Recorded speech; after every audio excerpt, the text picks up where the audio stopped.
Saya ingin mengajak kita untuk duduk sejenak dan memikirkan perasaan benci yang kita miliki kepada orang lain.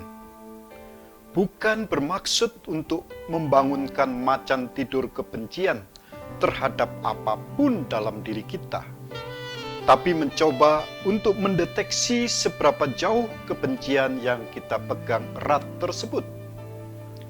Orang mengatakan, kebencian itu merupakan emosi yang kita miliki terhadap sebuah objek.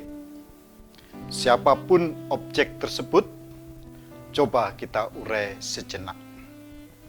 Soalnya, namanya emosi, rasa benci itu sama dengan cinta yang terkadang bersimpangan dengan namanya logika.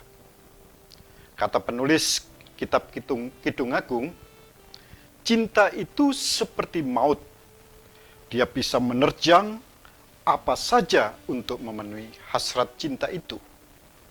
Celakanya, kebencian juga emosi yang bila kita tidak mampu mengendalikannya, dia akan berusaha untuk mewujudkannya dengan berbagai macam cara.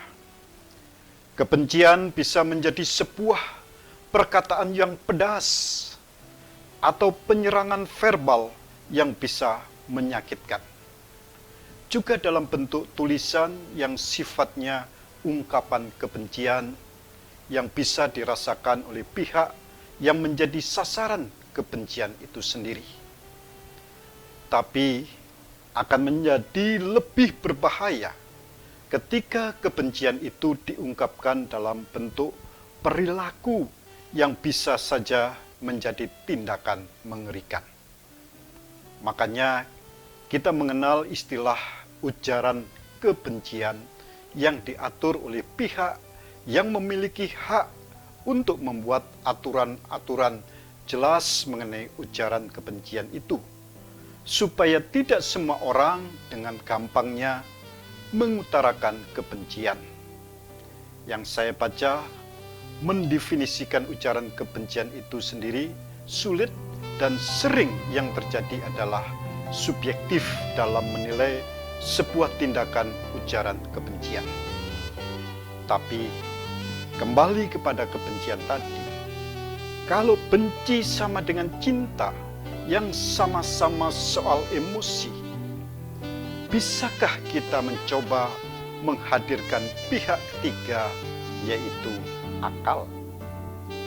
Artinya, ketika kita begitu benci kepada seseorang misalnya, bisakah kita mengikutkan akal pikiran untuk bertanya, apakah yang aku benci tidak memiliki kebaikan sama sekali?